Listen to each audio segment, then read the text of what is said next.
Hello, everyone. I'm Phil Bors with Healthy Places by Design. Welcome, everyone, to Building Bridges to Advance Equity, a peer exchange with the Healthiest Cities and Counties Challenge communities. This is just one part of APHA's National Public Health Week. This session is a collaboration of the Aetna Foundation, APHA, NACO, and Healthy Places by Design. Today's theme is racial equity, and we're excited you can be part of our discussion. We're using Zoom webinar for now, so everyone besides the panelists will be muted until part 2 of this session. We welcome your thoughts in the chat though. We hope it doesn't happen, but if you get disconnected, please log back in. We will have closed captioning available for the recording portion, although we don't have it currently live. We have a great two-part session today. The first portion of our discussion, we will be using Zoom webinar, which we're in now. We're so happy to share a couple brief videos to help us set the stage and introduce the challenge communities to you. We'll then get into our panel discussion with 5 challenge leaders from communities across the country who will share briefly what they're doing to advance racial equity in their work. Following the panel discussion, we will all transition to Zoom meeting so we can break into smaller and more interactive discussion groups. We really hope you can stay with us the whole time until 1:30 Eastern, and hopefully you'll participate in one of those deeper discussions. This will also be your time to ask questions, share thoughts, and your own equity approaches. In the meantime, please make some notes as the panelists speak, and you'll get a chance to join them if you jot their names and maybe a note or two. When we get into the peer discussions, you'll have that opportunity. My colleague, Brittany Parati from APHA, will now introduce you to the Challenge Initiative and get us started. Brittany?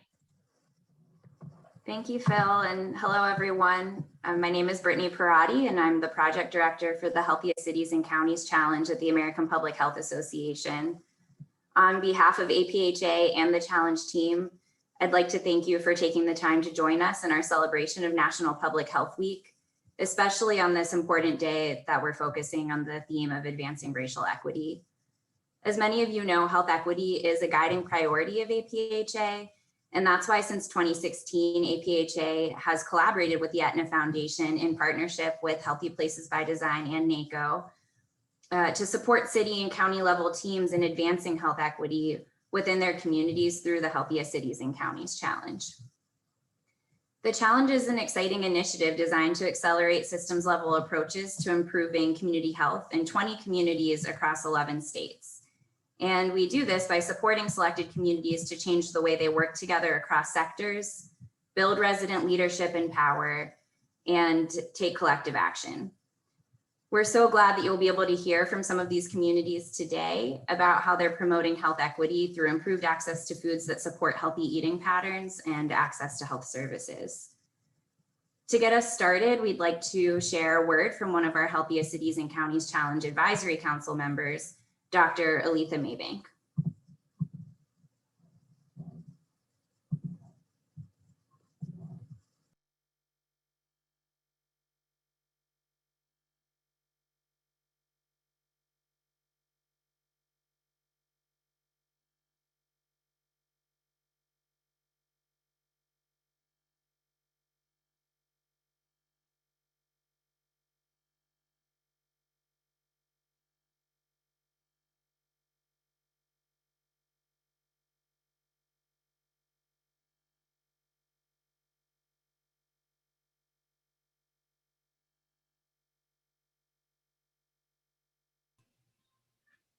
It would help to unmute when I share my screen. One moment, please.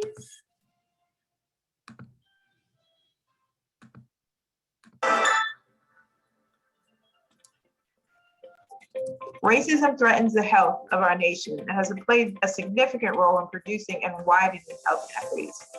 It's an ongoing public health crisis that needs our attention now. We see racism leading to discrimination, exclusion, It's embedded in our systems, our institutions, policies, and practices. And its everyday impacts are through various determinants of life, like housing and education, the criminal justice system, and employment. The structural racism creates a lack of access, opportunity, resources, and power. It increases sickness and early death among communities of color, which we have seen exacerbated during this time of COVID-19. We must work to dismantle racism and white supremacy and confront the systemic barriers to optimal health. We must apply a racial equity lens to all decisions and reimagine a future that values all people equally and treats people equitably. Join me in promoting individual and collective actions we can take to advance racial justice, to advocate for a healthier nation during National Public Health Week and every day.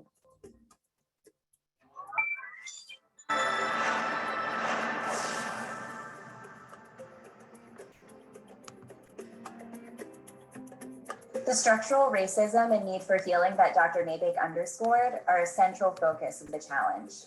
Challenge project teams are building bridges in their communities by engaging resident leaders in advisory boards, food policy council steering committees, community gardens, leadership academies, and more.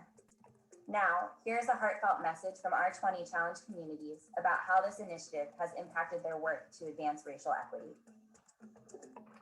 I'm Flora from Community Care Hub in Cambria County, Pennsylvania, and our 6-word story in Spanish and English is Semillas regadas florecerán comunidades queridas. Seeds watered will flourish beloved communities. Hi, my name is Gwendolyn McNeil from the Cumberland County Department of Public Health in North Carolina, and our 6-word story is community involvement within Food Policy Council.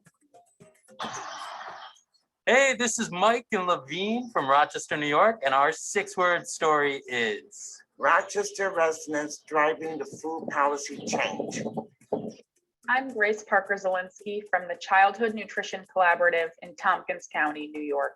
And our 6-word story is empowering us to target root causes.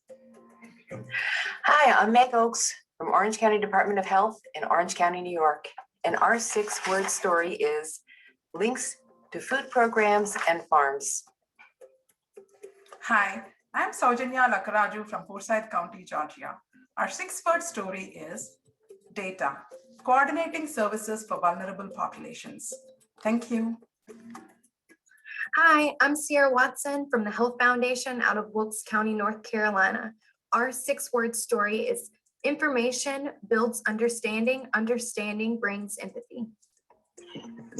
Hi, my name is Michelle McCall, Flippany.org in Deerfield Beach community. Our 6-word story is diverse community health leaders transferring power. I'm Reverend Alan Noah from Kerrville, Texas, Hope for Health. Our 6-word story is our community does better working together. Hi, I'm Sally from Greenbrier County, West Virginia, and our 6-word story is grassroots mini grants build equity in rural communities. Hi, I'm Jason from Elisha's Promise in New Brunswick, New Jersey. My 6-word story is everything can be overcome with time. Hi, my name is Asmat Roda. I am a food policy coordinator from Southwest Florida Regional Planning Council in Collier County, Florida. Our 6-word story is building local infrastructure to improve food access. Hi, my name is Anthony Ritchie with the University of Louisville and the Food and Faith Coalition here in Perry County, Kentucky. We want to create change within communities and bridge the gap to access resources. That's why our 6-word story is building tools to fit all hands. Thanks. My name is Michaela Oldfield. I'm director of the Greater Cincinnati Regional Food Policy Council. And our 6-word story is changing mental models, challenging equity washing. Hello, my name is Ferdinand Jackson with Flint River Fresh and the Doherty Fresh Project. Through the Healthy Cities, Healthy Counties Challenge, we are advancing racial equity by teaching people how to grow food for themselves in the community where they live. Entering residents' voices at the table. Hi, my name is Clara Harb, and I'm an AmeriCorps member serving as a navigator with the Cleveland Challenge team. Our 6-word story set against the backdrop of our city is Bridging the Gap, Access Drives Equity. Somos líderes residentes de Chula Vista, California. Nuestra historia en 6 palabras es equidad en comunidad. Salud para todos.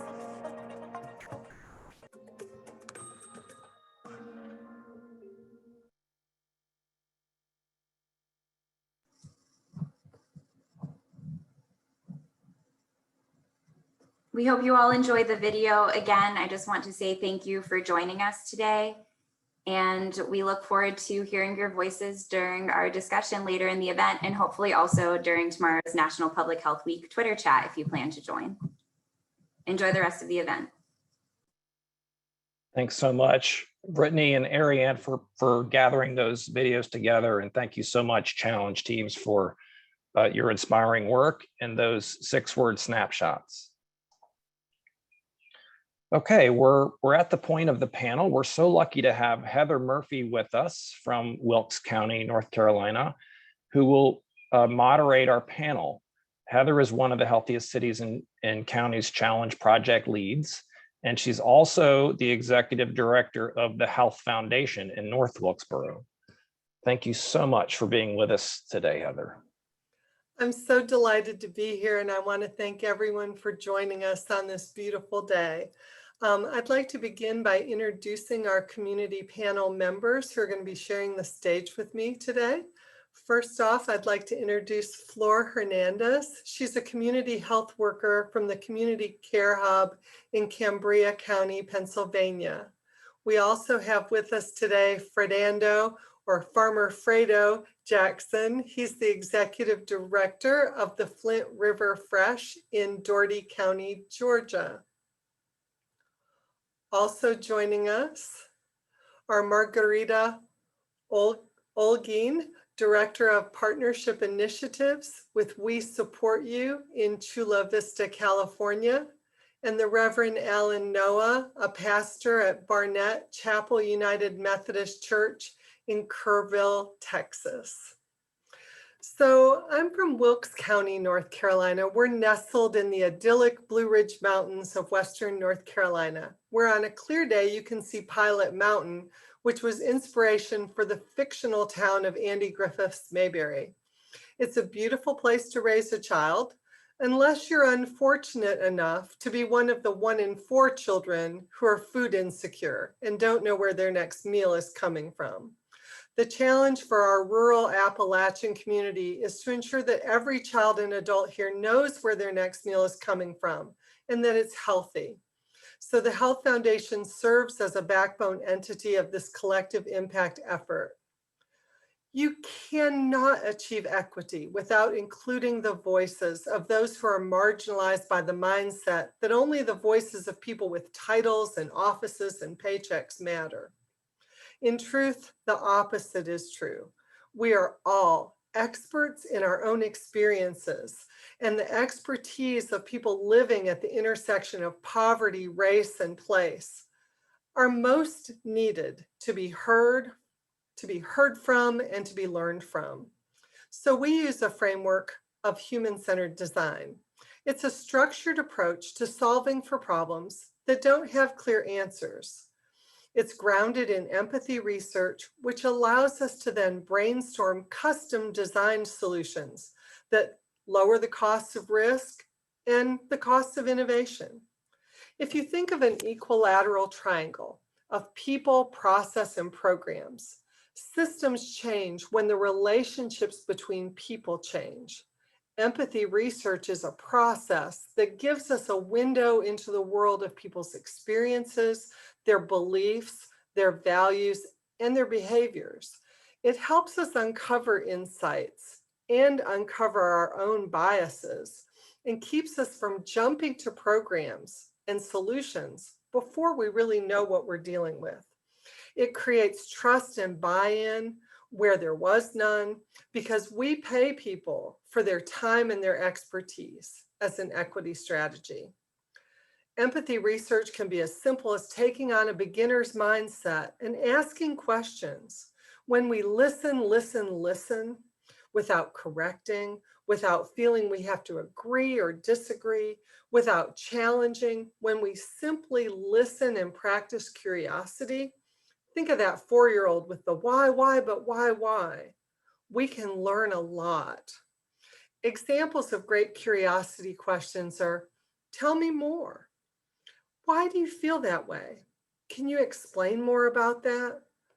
What makes you say that? In empathy research, we affirm what we're hearing, even if we disagree, because people are experts in their own experiences. And frankly, we don't all experience the same world in the same way. Multiple teenagers told me they didn't walk on our greenway because they didn't feel safe.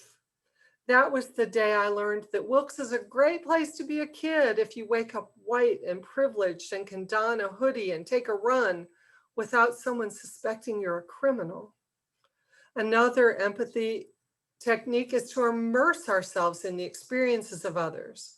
In Wilkes, the combined costs of housing and transportation is a whopping 72% of income. It ought to be around 40. If transportation is a barrier to healthy eating, then it must be cost, right? But when one of our designers accompanied a mother of 3 on a trip to the grocery store 1 mile from her home, we found that mom had no childcare, so she had to take her kids with her. She got to the bus stop 10 minutes ahead of time so she wouldn't miss it. It came 10 minutes late. It was cold outside. The route took them through all of our twin towns. It even included a 15-minute smoke break for the driver. All in all, it took 45 minutes to get to the grocery store 1 mile from her home. And then the bus had a rule that you could only carry 4 bags of groceries. So imagine how many times she has to do that in a week. Another designer made a simple frame. She went into people's homes and said, show me what you really don't like about your home. Show me what you really love. And so here's a little guy who's saying, I can touch my ceiling with my hand. It's so low. I don't have a window. I don't have a door. I don't have a bed to sleep on. And then, what do you love? Gosh, I love my mom. Because love prevails. It prevails, and human-centered design grounds us in that, in love and knowledge and wisdom. It allows us to design mobile food markets so fresh fruits and vegetables can be delivered. And it helps us start programs so that kids have a place to lay their heads at night.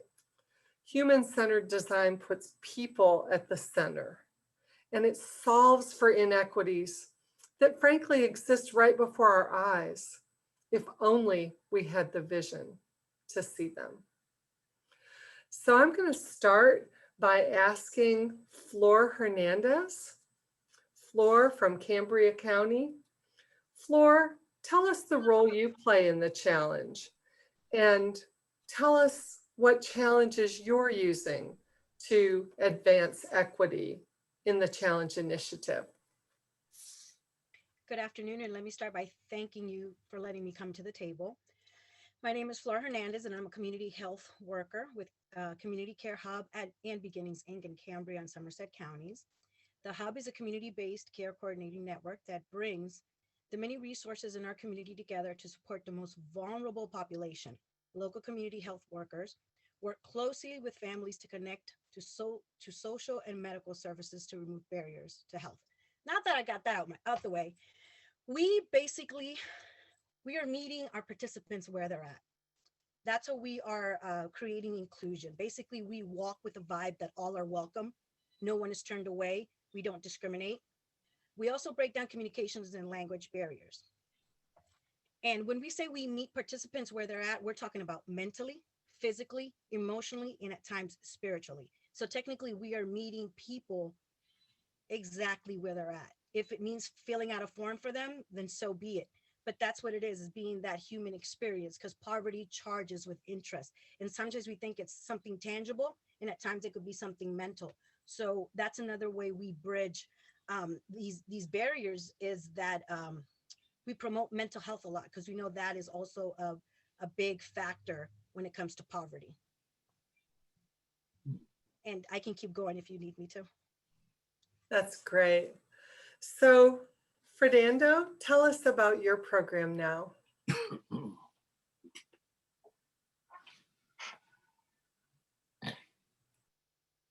And thank you again for this opportunity just to be a part of this discussion related around racial equity. My name is Fernando Jackson. I am the Executive Director for Flint River Fresh. We are a nonprofit based out of Albany, Georgia, which is located in the southwestern part of the state of Georgia. Our focus with the Healthy Cities, Healthy Challenge is about increasing access to fresh, affordable food in our community. And we have multiple strategies that we're implementing to accomplish this goal. But our real focus is about empowering people to utilize the resources in our community. Dougherty County has been affected over the past 3 years, multiple natural disasters. We've experienced tornadoes, hurricanes, and like everybody else in the world, we've experienced the COVID pandemic. At one point in time, a year ago, Dougherty County was per capita #4 in the world with the outbreak of the COVID pandemic. And so what we've been focusing in on with our racial equity and with our projects is how we can bring our community together, teach them how to grow food for themselves through community gardens, community workshops, and also working with the bread and butter of Southwest Georgia, which is our local farming community. Agriculture is the top industry in our state. And so we partner with minority farmers as well as established farmers to help with teaching people on the ground how to grow seasonal crops in hand, and then as well as working with our local school system to teach the kids directly how to produce. We feel that by empowering people and giving them the technical they need, that we will remove the barriers that are present through these racism, division, to bring people together for a simple gathering of food, because we all have in common in our area that South Georgia, our culture is centered around food, and using that as our platform to bring folks together. So we look forward to this opportunity to share what we've been doing. And we also look forward to hearing from others ways that we can collaborate and do more to make fresh food readily available for those that need it, but then also make it readily available for those that want to learn how to do it to empower themselves to create a sustainable food system that can be passed along from one generation to the next. So I look forward to this conversation. I look forward to learning. And again, thank you again to the Aetna Foundation, the Healthy Cities, for including us in this discussion. We look forward to interacting with everybody through this dialogue. Thank you. Thank you, Fernando. Margarita, talk to us about the role you play in the challenge and what strategies and approaches are you finding effective to advance racial equity in your community?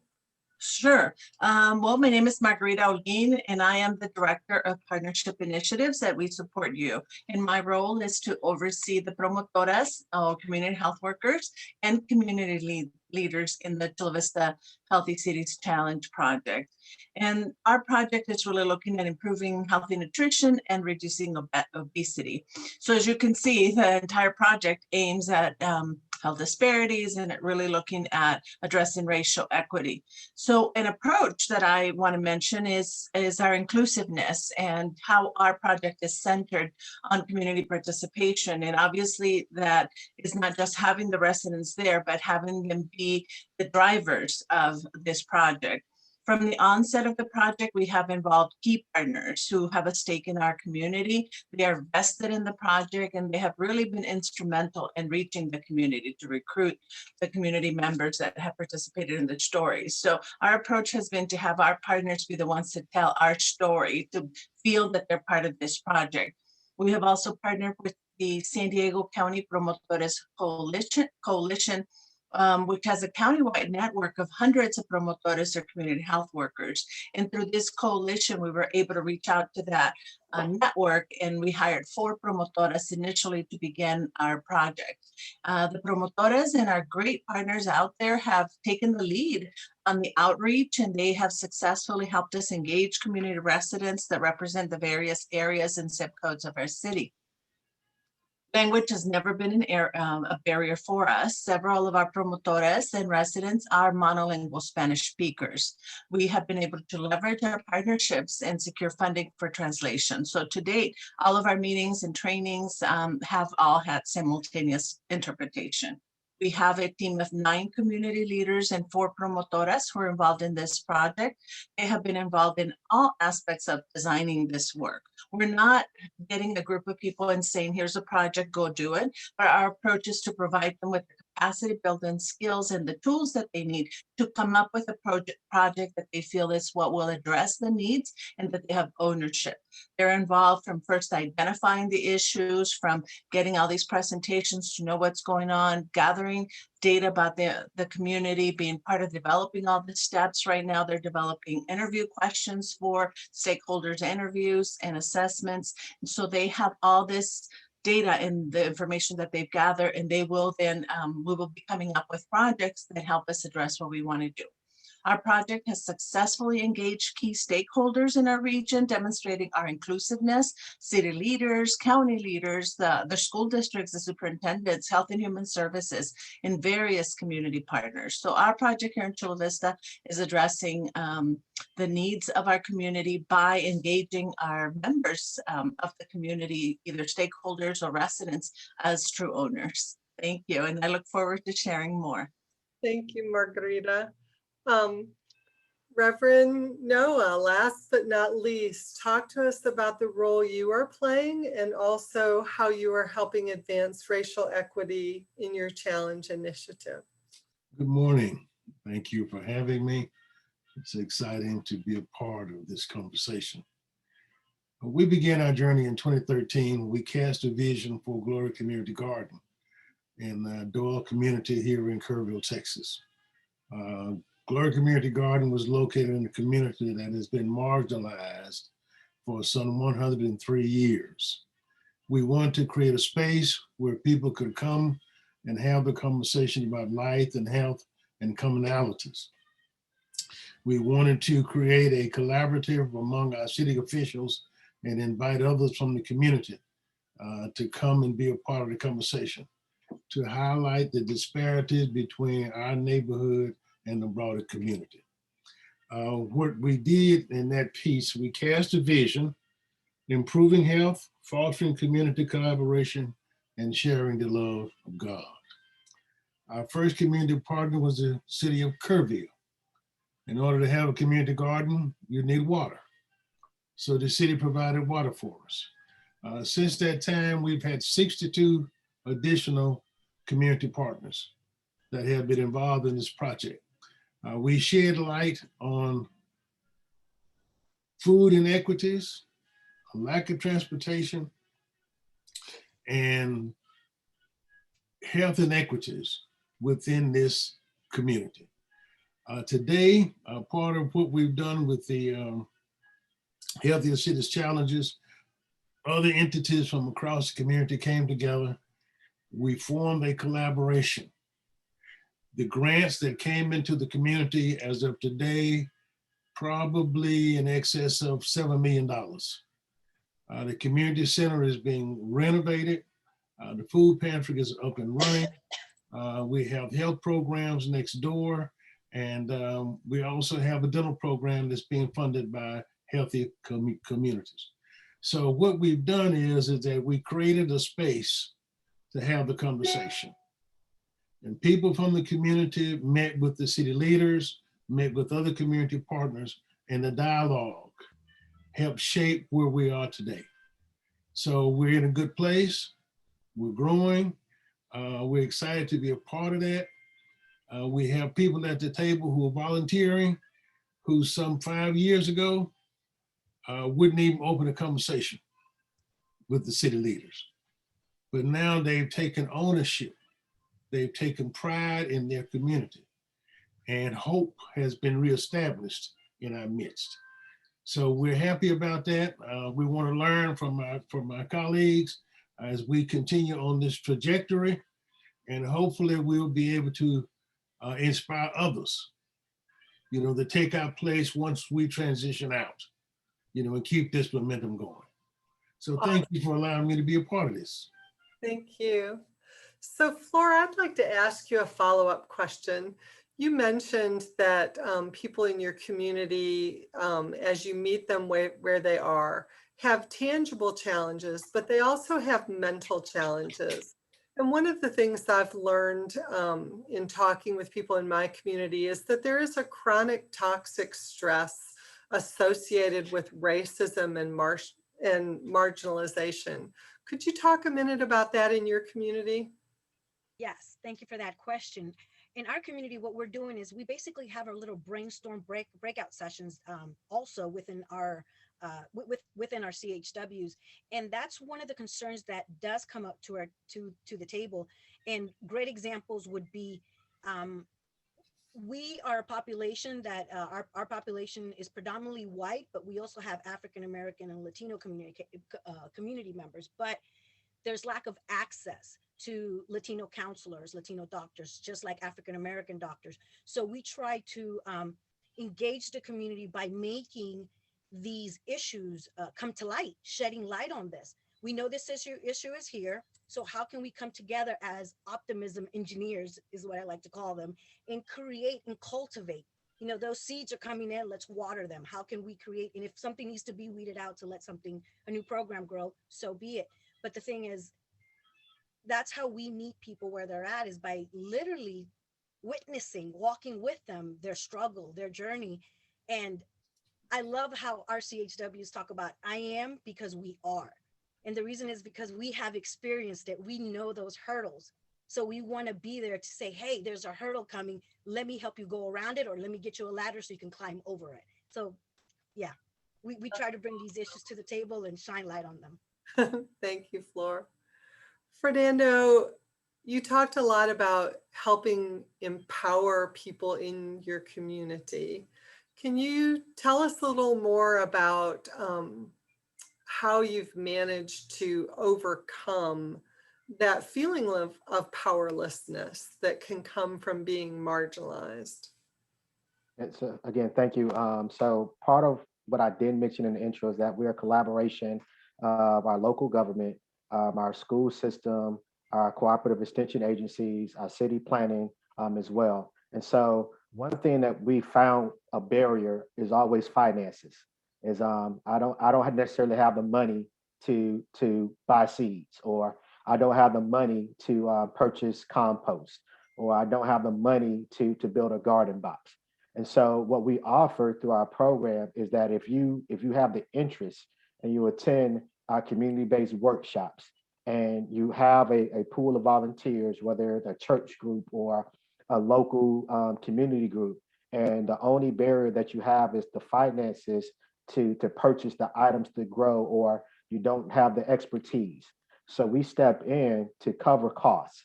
We step in to offer hand-to-hand workshops where we walk with you to show you what to plant, when to plant it, how to take care of it, how to control the pests that you might be dealing with, and then also how to harvest it and create a healthy meal.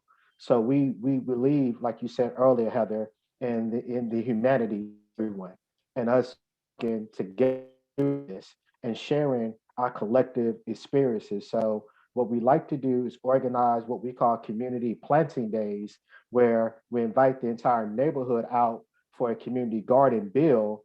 We just don't do a lot of sweat equity. You know, we have fun. So we have natural, what we call dance breaks, where we might do Zumba, or we might do the electric slide, or we might play some James Brown and get funky with it. And so that's part of our engagement. And then as we're working in other communities, we try to work with them. And so we oftentimes do a quarterly or seasonal sort of community celebration where people register, again, to remove the barrier financially, to pick up plants, to pick up seeds, to pick up a grow guide. And then we also offer through technology where people can have Zoom meetings like this and learns that questions that are burning that they don't, that they don't feel comfortable just asking or making it available. And then what we also do is try to find those community champions that pick up the mantle, or I like to say, pick up the hand trough and take on the responsibilities of planting that garden up the seed and sharing And then we also know that there are individuals that can't come out to our garden spaces. And so we provide a program where they can purchase kits, garden kits from us, and we install them in the community, and we work with young kids.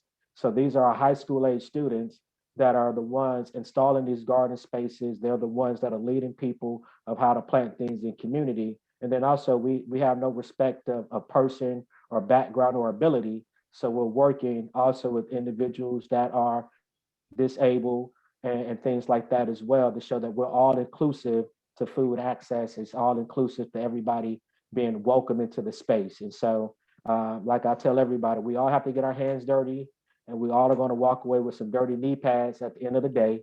But like we say, I grow, you grow, and we grow, and collectively our community will be well fed, and things like that. So that's just the way that we do. We look at finances, and we remove the barrier related to education, and create a platform where all know the simple way of how food seasons. And then also we bring in our area farmers, kind of also provide that hand and bring additional news to show them that they can also grow an abundance that can feed their neighborhood, and the extra abundance can also be utilized to feed someone that isn't able to get out. And then collectively, we can all make sure that every week there's a healthy dish on the table that we all had our hands in growing. So thank you. Fernanda, that is so cool. I always say that Wilkes County is the coolest place no one's ever heard of, but I think Dougherty County, you know, we might have a competition here.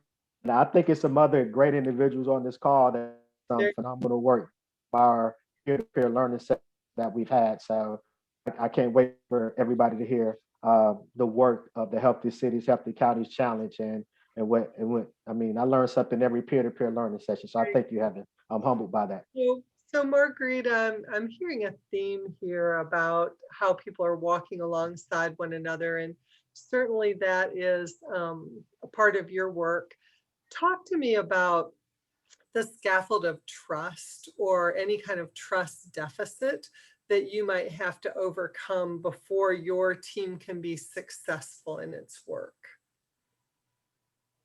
Certainly, thank you. Well, we know that community health workers or promotoras are a bridge between communities and organizations and projects. So I think the fact that we've hired these 4 wonderful promotoras who are from the community are people who are already vested and see the same challenges as our community.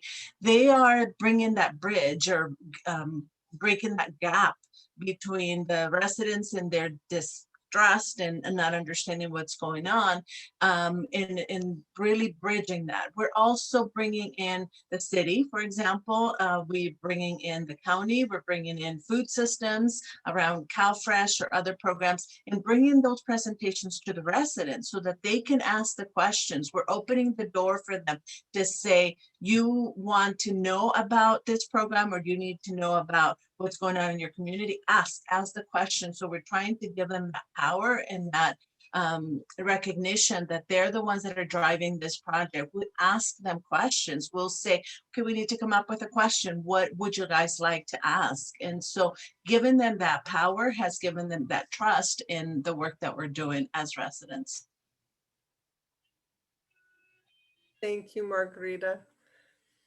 Reverend Noah, you mentioned this history of marginalization that goes back hundreds of years, and yet you've been successful in bringing people to the table.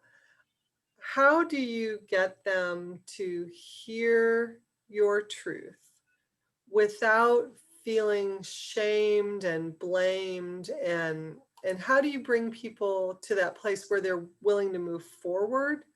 And how important is it that we also look back? Well, I think in our case, you have the courage to name the problem. And once you acknowledge that the problem exists, then it eases the burden and tears down the barriers of guilt and shame and blame. In 1912, we had a thriving African-American community in this section of Kerrville. Here we are 103 years later. A marginalized community, no public safety, one park that is torn down. The community had a swimming pool that got filled in to make a city gravel pit that was right across the street in front of the church. So you have to raise the question, would you have that in front of your church in another part of the city? Well, of course not. So you name the reality, okay? And you acknowledge that this is where we are. So the question then becomes, how can we collectively, as residents, as citizens, as taxpayers, change this situation? So you open the conversation. And the conversation from the dominant culture is always, what do they want? Well, the answer is simple. Safer streets,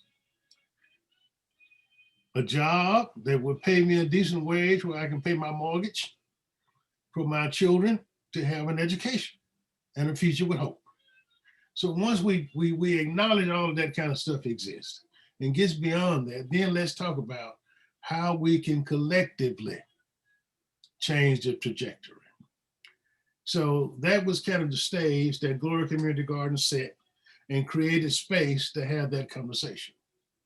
We had to, I just made myself a note, we had 7 annual events at the garden. We invited the police department, the fire department, the mayor, the city council. We invited the school systems, Light on the Hill Ministries that signed up children for backpacks, you know, in the fall.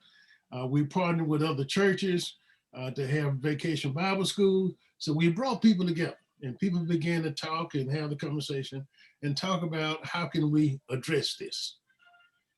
We engaged the city and the city did an ordinance change to allow us to put up a garden center on this open space that was not residential property. So things like that kind of opened the opportunity and created space for the conversation. And then others in the community became aware of this neighborhood, the challenges that the neighborhood faced, and they came to the table.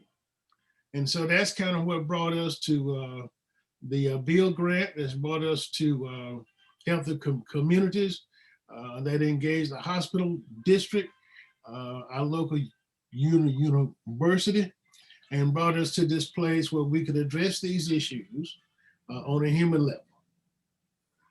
It could abate a lot of the hurt and pain and anger that was ingrained in the community and overcame that kind of negativity. It healed wounds. Yes, sir. And open conversations. And we do have wounds to heal. Yeah. And I think that what I'm really hearing each of us say, and I think it's a really powerful testament to the hard work of collaboration, but we all have to lean into the discomfort of having difficult conversations. Mm-hmm. We have to lean into the unknown to learn more, to meet people where they are. And I guess the other thing that I'm really hearing from this group is that every community, no matter how difficult the barriers are, there are also strengths to those communities that we are all leaning into and leaning on to create a better community. And we are all grateful to the Aetna Foundation for allowing us this opportunity. And I want to thank each of you for sharing your stories. I'm going to turn it back over to Phil, and then I think we're going to move along. Thank you so much, panel. That was a very powerful discussion. I would like to remind you, if you're not familiar with it, that APHA has put together a webinar series and discussion guide. And you can find that link in the chat in just a moment. So keep an eye on the chat. Thank you, Brittany. Take a look there and you can follow that link. So more reading and resources and webinars that are recorded if that's of interest to you. Thank you so much, panelists. We're at that point in the session where we're all going to link to the more interactive discussion. I know that you have comments and thoughts on your mind and questions and follow up. Here's how this is going to work. In a minute, Brittany will put a link in the chat box for you to follow a very quick Zoom registration for the second half of this session. Once we all get there, we'll settle in briefly and give you a chance, the choice of which breakout panelists you'd like to hear from. And you'll be part of that peer discussion. And by peers, we mean other Healthiest Cities and County Challenge communities and those that are working in communities outside of that group. Each panelist will be paired with another challenge project leader, and you can see where they're from and their names here. They will also briefly share their own equity approaches and help guide the discussion. You'll get another chance to see this list before choosing. So we're gonna move over to the Zoom meeting momentarily. So you should see a link in the chat that is to get you to transition. Go ahead and follow the link in chat and you'll be leaving Zoom webinar. You'll see the Zoom meeting registration page and that'll take you right into the Zoom meeting. So hang out there, be patient with us. Thank you for being with us for the first part. Please stay with us through the end and we'll see you on the other side in Zoom meeting.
I see that we still have quite a few people that are in the Zoom webinar. If you can stay with us for the session, I hope you can, please follow the link in chat and you'll go to the Zoom meeting registration page and then on into the Zoom meeting for the second part of our discussion.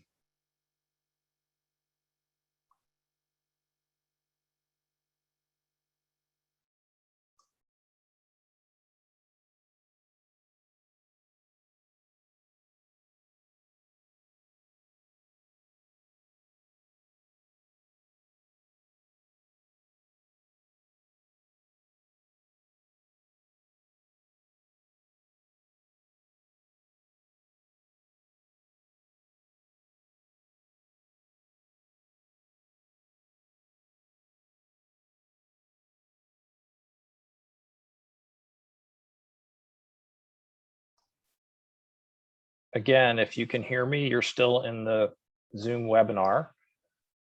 We would love it if you could come with us to join the next session in Zoom meeting. It's just me. How do I do this? Okay.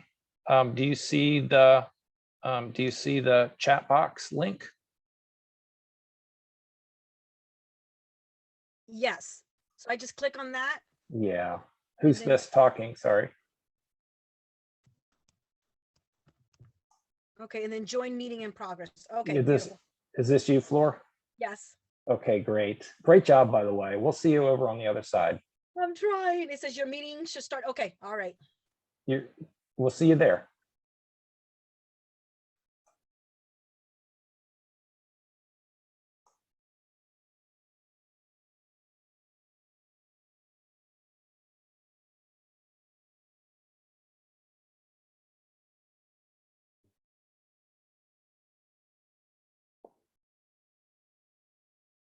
I see still about a dozen people that we need to go over to follow the chat link over to the Zoom meeting for the peer discussion. If you could do that, we would love to see you on the other side. And want to say hi, Dawn and Joe, recognize you. Also, Dr. Sanders, Alandis, Jennifer, Joanne, Joel, Rapika, and Shelly Ann, if you, and then Travis, if you wouldn't mind, please link over to the Zoom meeting.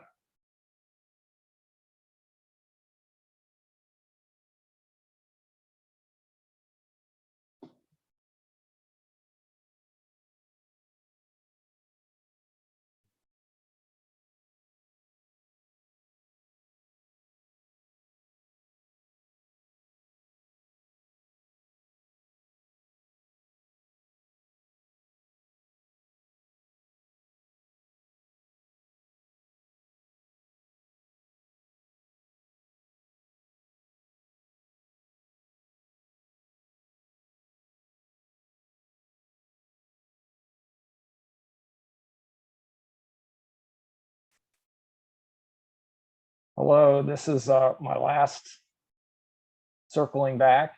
Dawn, Dr. Sanders, Alandis Miller, Jennifer, Joanne, Joe, Rapika, Shelly Ann, Shirley, and Travis. Hopefully you can see this link and head over, but we'll be moving over. I hope you've enjoyed the session so far.